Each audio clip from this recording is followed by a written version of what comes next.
गेले जेजुरा निळा घोडा अगडदुम नगारा सोन्याची जेजुरी देव गेले जेजुरा निळा घोडा पाऊ में तोडा कमरी कर पटा मिहिर मस्तकी तुरा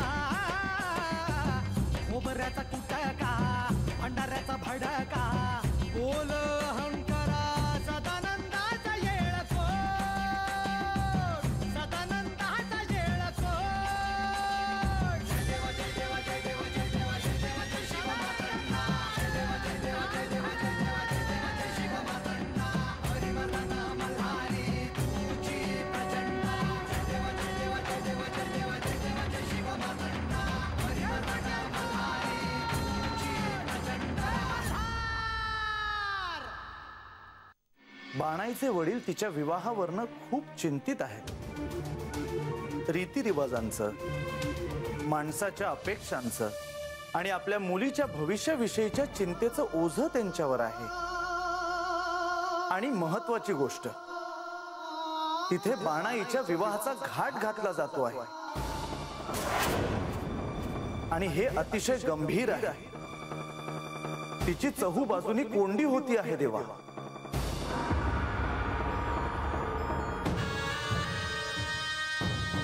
अजामेळने तिला अत्यंत प्रेमाने वाढवलं, पण तसं तिचं आयुष्य कष्टातच गेलं।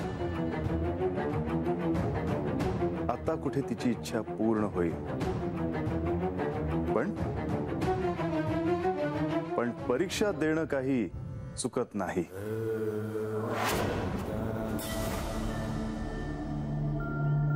देवा, याआधी तुम्ही जरी चंदनपुरीला गेला असलात तरी तुम्ही थेट बाणाईच्या घरी गेला होतात, त्यामुळे तुम्ही हा परिसर नीट पाहिला नसेल। निसर्गाच्या कुशीत वसलेलं हे गाव चंदनपुरी आणि हा बाणाईचा वाडा, ही वस्ती, ह्याच गावाच्या कडेने एक नदी वाहते आहे। वस्तीत काही माणसं आहेत ज्यांनी बाणाईच्या विवाहाचा घाट घातला आहे व बालूचं लगीन करायचं आहे। वस्ती विरळ आहे, त्यामुळे कोणतीही गोष्ट लपून राहत नाही।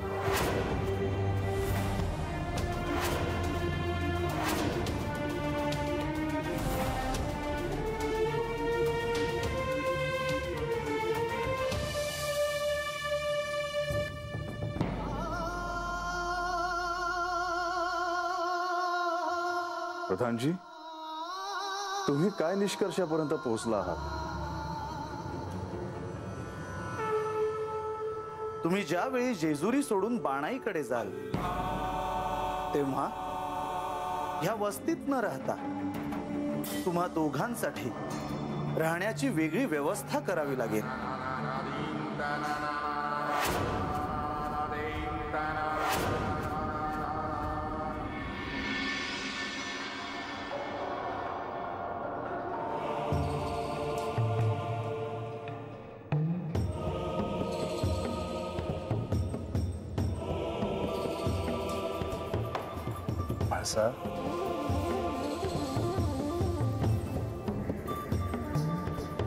म्हाळसा, मी तुला किती वेळा सांगितलं आहे की तू असा नमस्कार नको करूस। मी आत्ताच पूजा करून आले, मी तिथेही नमस्कार केला। तो नमस्कार मला पोहोचला म्हाळसा। तुम्ही माझे पती आहात, त्याआधी तुम्ही माझे आराध्य आहात, हे मी विसरले नाही आणि मला याचा विसर पडू नये। म्हाळसा, तू माझी अर्धांगिनी आहेस आणि अशी भक्त आहेस की जी आपल्या आराध्यावर रागावू शकते, त्याच्याशी भांडू शकते। नाही, तो राग माझ्या पतीवर असतो आणि तो कोणत्याही कारणाशिवाय अजिबात नसतो।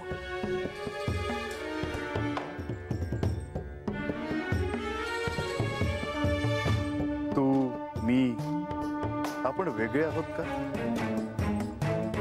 नाही, आपण एक आहोत. खरं तर आपण सर्वजण एक आहोत. हे एकतत्व समजून घे. मला समजत नाही तोपर्यंत मला समजावून सांगा. हो,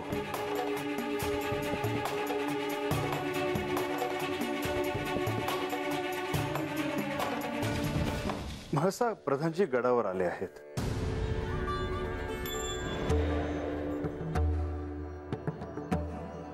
बरं झालं तुम्ही मला सांगितलं.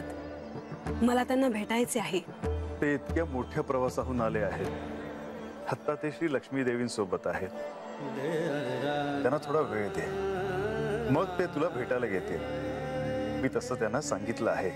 म्हणजे तुमची आणि त्यांची भेट झाली? हो, प्रवासाहून थेट ते मला भेटायला आले होते. म्हणजे काम महत्वाचं होतं.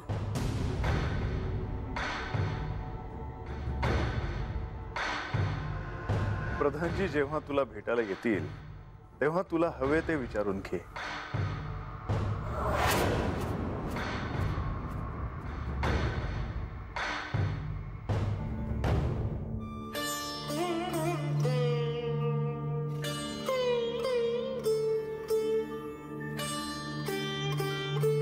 तुम्ही अशा वाट पाहत उभ्या? मला कळलं तुम्ही येत आहात ते.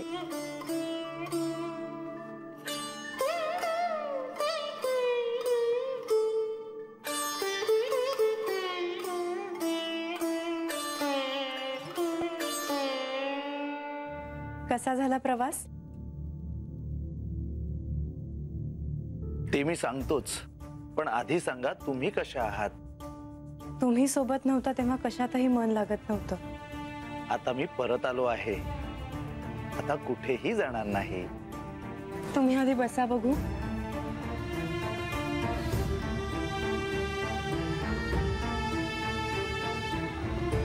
बानूची भेट झाली का? हो देवी, आपल्या दृष्टीला इथून जे जे दिसतं त्यापेक्षा आणखीन खूप तिथे असतं. म्हणजे बाणाई खरंच खंडोबामय झाली आहे. ओम श्री मार्तंड भैरवाय नमः. प्रेम आणि भक्तीच्या परिसीमेवरती उभी आहे. जेजुरी पासून इतक्या दूर रानावनात एका छोट्याशा वस्तीत सगळ्या अडचणींमध्ये तिचं भक्ती प्रेम तिने जपून ठेवलं आहे. इतक्या प्रतिकूलतेत तिने हे साध्य केलं असेल तर तिचं निश्चितच कौतुक आहे. बर, मी इथून गेल्यानंतर इथे सगळं कुशल ना?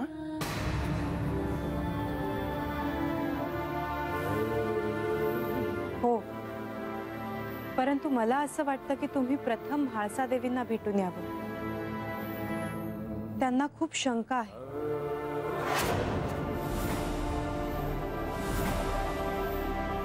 मला कळतं आहे तुम्ही प्रवास करून आला आहात. तुम्हाला विश्रांती हवी आहे, परंतु तुम्ही म्हणताय ते योग्य आहे देवी.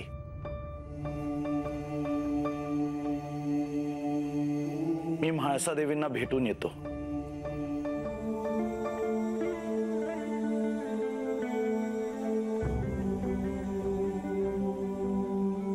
म्हाळसेला हे काय सांगणार आणि कसं सांगणार आहे?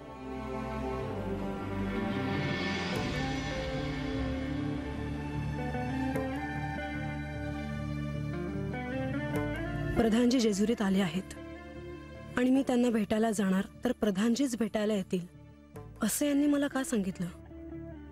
म्हणजे याआधी यांनी मला असं कधी सांगितलं नाही. म्हणजे प्रधानजी जे सांगणार आहेत ते अत्यंत महत्वाचं आहे.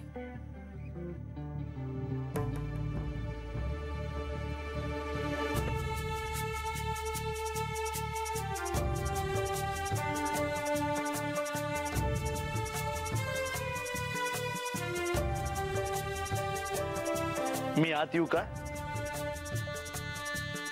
या ना.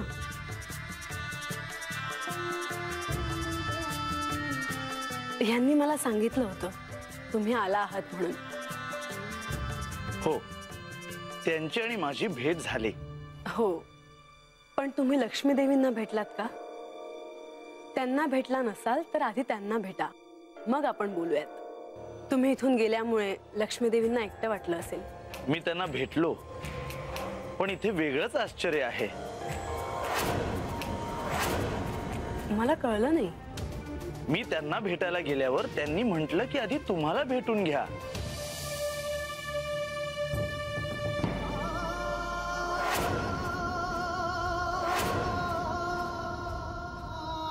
तुम्हाला आधी मी सांगतो.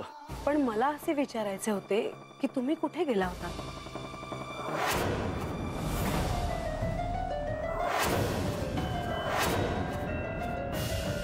मी चंदनपुरीला बानूकडे गेलो होतो.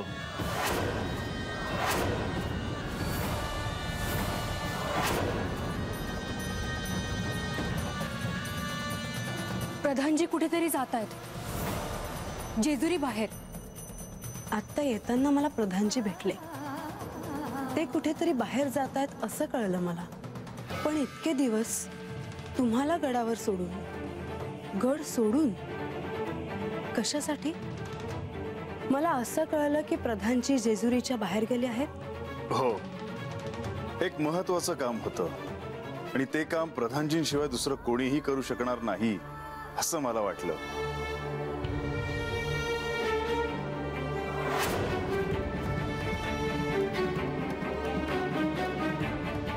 जर मी जाण्याआधी तुम्हाला सांगितलं असतं तर खरं कारण सांगणं अवघड गेलं असतं.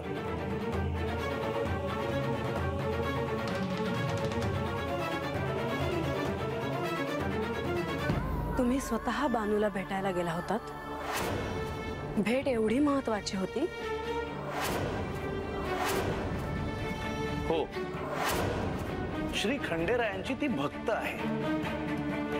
तिला सहाय्य करणं, तिच्या सुखाचा विचार करणं हे त्यांचं दायित्व आहे. हे तर मी अनेक वेळा ऐकत आले आहे.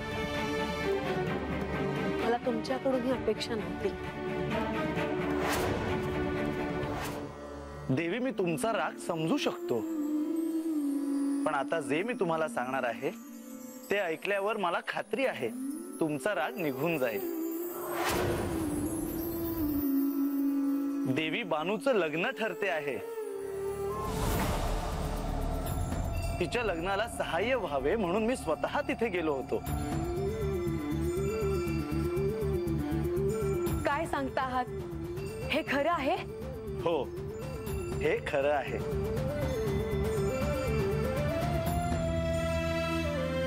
तुम्ही मला हे आधी का नाही सांगितलं?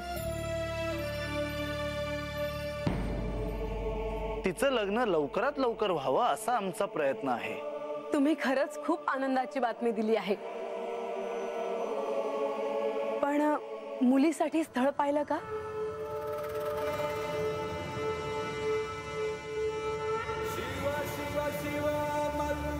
हो,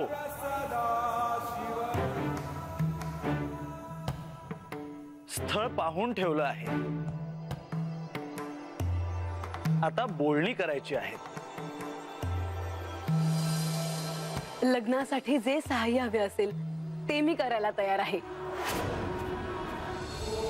मला तुम्ही आठवणीने सांगा की मी काय काय करू शकते.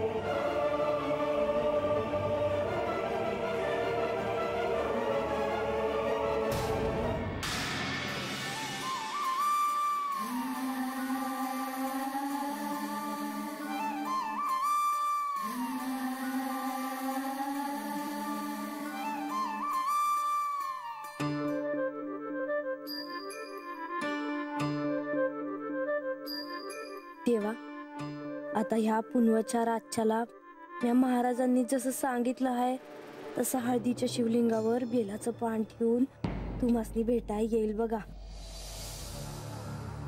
बानू, बानू, बानू, ते काय झालं होतं माया? म्हणजे अगं बस आता पाणी आणते मी.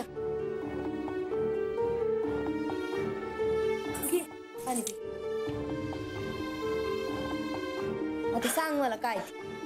बानू, तुला पुनवच्या रात्री खंडोबासनी भेटायला जायचं आहे ना व? वय अगं ठाव आहे मला, मी त्याचीच वाट बघते आहे. अगं तेच सांगाय आले आहे म्या. आजच पुनव आहे. तुला आजच रातच्याला जायला हवं. आज पुनवची रात आहे व्हय? आता ग काय करू? काय करावं म्हणजे? जायचं आणि काय? अगं तसं नाही ग, म्हणजे अगं मागच्या खेपाला बी मी जायचं ठरवलं आणि बा हात अंगणातच झोपला. तर ह्या येळेला बी बा अंगणातच झोपला तर काय करावं? आणि आज मागच्या खेपाला झालं तसं एक दिवस बी उशीर करून चालायचं नाही, कारण खंडोबांनी तुला आजच भेटायचं सांगावा तिला हाय. होय ग.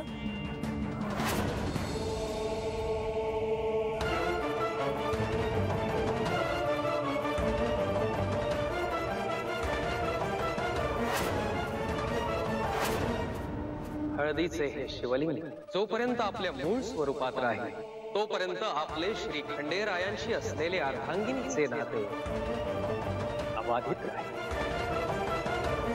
भृगु ऋषीने सांगितलेल्या तत्वाचे स्मरण ठेव. भृगु ऋषींनी जे भविष्य सांगितलं होतं ते आता कसं खरं होईल? त्यांचं ज्ञान कितीही अगाध असलं तरी दैवी चमत्कार होऊ शकतो. आता मला कशाचीच भीती नाही. आमच्या नात्याला कसलाही तडा जाणार नाही. ते एक वाईट स्वप्न होतं जे संपलं. म्हाळसा,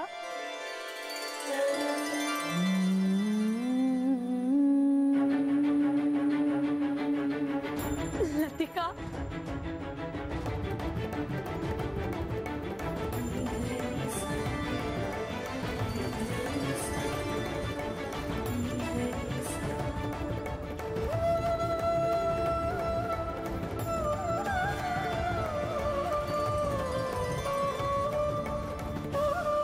काय झालं? थांब लतिका, मला अजिबात थांबवू नकोस. मी खूप आनंदी आहे.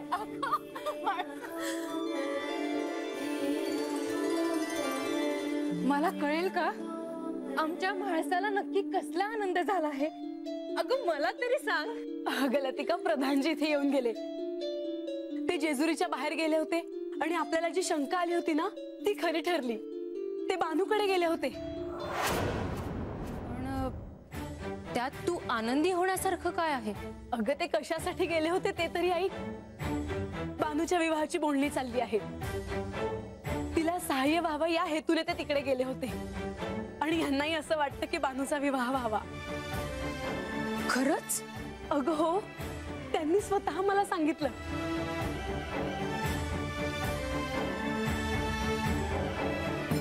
येऊ का? या ना. असं काय विचारता? या. मी येते.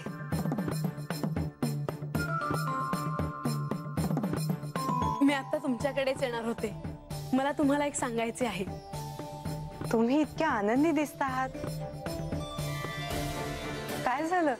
आता प्रधानजी येऊन गेले, म्हणजे तुमचे हे येऊन गेले. मी त्यांना सांगितलं होतं तुम्हाला भेटायला, परंतु त्यांनी असं काय सांगितलं? इतके दिवस ज्या चिंतेने माझे मन पोखरून टाकले होते ती चिंता खरी ठरली नाही. हा माझा भ्रम होता. मी यांना उगाच दुखावलं, संशय घेतला. माझ्या मुखातून यांना नको नको ते अपशब्द निघाले. यांनी ते निमूटपणे सोसलं. मला समजावत राहिले. इतकं प्रेम केलं माझ्यावर. या क्षणी मला सत्य कळल्याचा आनंद असला तरी माझ्या हृदयात निवास करत असलेल्या माझ्या प्रिय देवाला मी दुखावलं. याचं शैल्य मला आहे. माझ्या समक्ष शयन कक्षात तुम्ही त्या मुलीचं नाव घेतले नसते. तुमच्या स्वप्नात ती मुलगी आली नसती. मी तुमच्या सोबत असूनही तुम्ही त्या मुलीचा विचार करत होतात. बानू राज्याभिषेकाच्या वेळी राजवाड्यात कशी आली? माझ्या पतीमध्ये आणि माझ्यामध्ये कोणीही आलेलं मला चालणार नाही. म्हाळसाला यांनी असं काय सांगितलं आहे की ह्या एवढ्या आनंदी आहेत? शब्दांचं असं काय मृगजळ तयार केलंय यांनी? हे बानूकडे जाऊन आले हे कळूनही हा आनंदी कशा?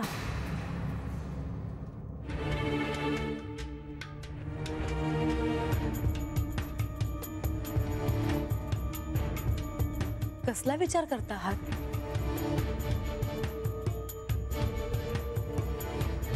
नाही, काही नाही. तुम्हाला यांनी काय सांगितलं याची मला उत्सुकता आहे. प्रधानजींनी तुम्हाला सांगितलं नाही?